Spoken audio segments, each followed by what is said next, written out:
Right, so postmodernism with Frank O'Hara and The Day Lady Died. About our author, Frank O'Hara.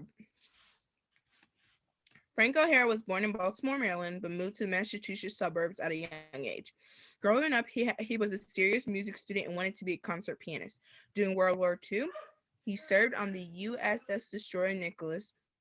After he served, he attended Harvard and first majored in music until he switched to English, with his first public works being in the Harvard Advocate. He eventually became the curator of the Museum of Modern Art in New York. His two most famous collections are Mediations in an Emergency and Lunch Poems. Unfortunately, it was not until his sudden death that O'Hara's recognition for his writing increased. Okay, historical context. During the 1950s, the civil rights movement was brought attention to racial injustice in the country, and as desegregation occurred throughout the United States, saw conflict and violence. In 1954, the Brown versus Board of Education case ruled that segregation was unequal, and in 1955, Rosa Parks was arrested for not giving up her seat on a bus. After World War II, the United States went into the prosperous decade where the economy grew and unemployment rates remained low. The post-war boom also saw an increase of people moving to the suburbs and having kids. The United States also participated in the Cold War with Russia. Officials believed that the spread of capitalism was everywhere, or communism was everywhere, not capitalism, and needed to be contained by diplomacy, threats, or force, shaping American foreign policy for the next few decades.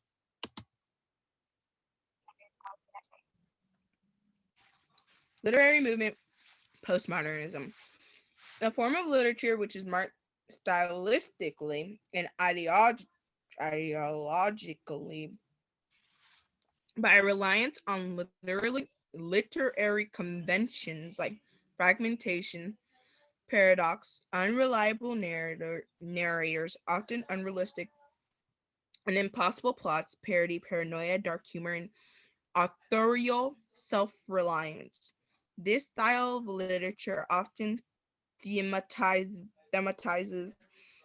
both historical and political issues and often challenge authority, emerging strongly in the US during the 1960s. Major authors of postmodernism during this time were Kurt Van Gut, Thomas Pynchon, Kathy Aker, and John Barth. Okay, The Day Lady Died by Frank O'Hara. It is 12:20 in New York, a Friday, 3 days after Bastille Day. Yes, it is 1959, and I go get a shoe shine, because I will get off the 419 in East Hampton at 7:15 and then go straight to dinner. And I don't know the people who will feed me. I walk up the muggy street beginning to the sun and have a hamburger and a malted by. An ugly New World writing to see what the poets in Ghana are doing these days.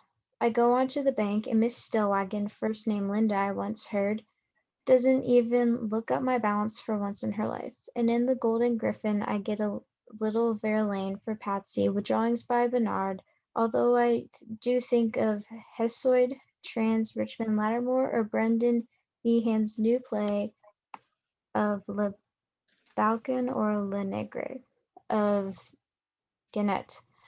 But I don't. I stick with Verlaine after practically going to sleep with quandariness.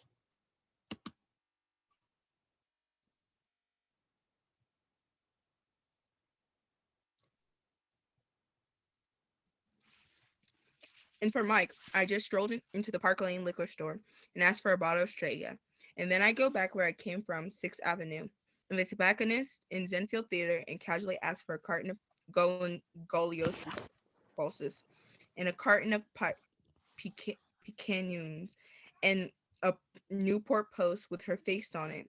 And I'm sweating a lot by now and thinking of leaning on the John door in the 5 spot while she whispered a song along the keyboard to Mal Waldron, and everyone and I stopped breathing.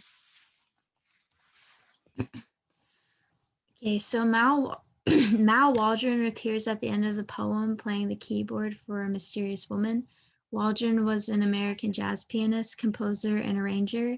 He was a pianist on the song Fine and Mellow, sung by Billie Holiday. Eleanor Fagan, who was known professionally as Billie Holiday, was an African American jazz and swing singer. She was a pioneer in music for manipulating phrases and tempo and was known for her vocal delivery and improvisation. She was also given the nickname Lady Day, and the poem was written about her by Frank O'Hara during his lunch break after he found out about her death in the papers.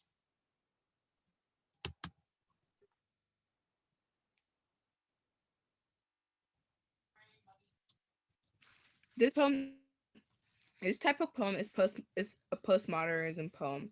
It uses parody, irony, and narrative instability. Allusions appear through mentioning multiple European poets, playwrights who were considered rebels during their time. This is no set. There is no set rhythm, scheme, or rhythmic pattern, making the poem feel less like a poem, more of an account of day. So some literary devices used are allusion, Brendan Behan's new play Le Balcon or Le Negres with drawings by Bernard, although I do think of Hesiod and Richmond Lattimore. Irony used is the title, The Day Lady Died. It isn't relevant until the end of the poem, but we find out that it is an elegy of Billie Holiday, whose nickname was Lady Day. Hyperbole is used at the end. It says, everyone and I stopped breathing after they find out about Billie Holiday's death. And imagery is used. She whispered a song along the keyboard, and I walk up the muggy street.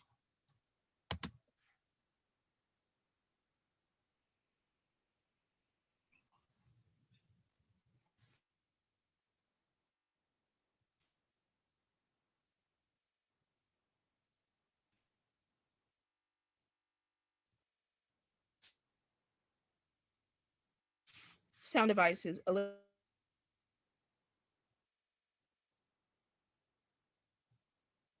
cello, saxophone, trumpet, sax, saxophone, trombone, Are we? Oh, okay. The meaning of this poem is an elegy for the well-known African American jazz singer Billie Holiday. While the poem builds, the author describes the everyday urban life during the 1950s and is an actual recount of the day Frank O'Hara had when he heard of Billie Holiday's death. The narrator is caught up in his busy day going around town, meeting people, buying various items, showing how in the present the narrator is. When the narrator finds out about the singer's death, he thinks back to hearing Billie Holiday in a jazz club. The poem, being in first person, shows how society pushes the importance of I or themselves until a major event happens and suddenly your life it no longer seems as important. It captures the feeling of hearing terrible news of an abrupt loss in one's life, which almost anyone can relate to today. My reaction is that this was a completely different type of poem than what I've been reading since I was in school. Yes, it had a stanza. Yes, it had a poetic form, but there are also other different types of poem.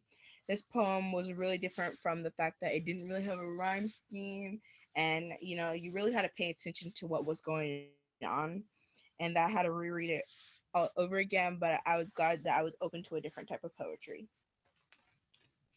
And I thought, like, at first it was a really odd way to write a poem, but after reading about the postmodernism movement, and about who the poem was talking about, it made a whole lot more sense having the background of what the author was trying to say really helped, and I overall thought it was actually a really neat poem.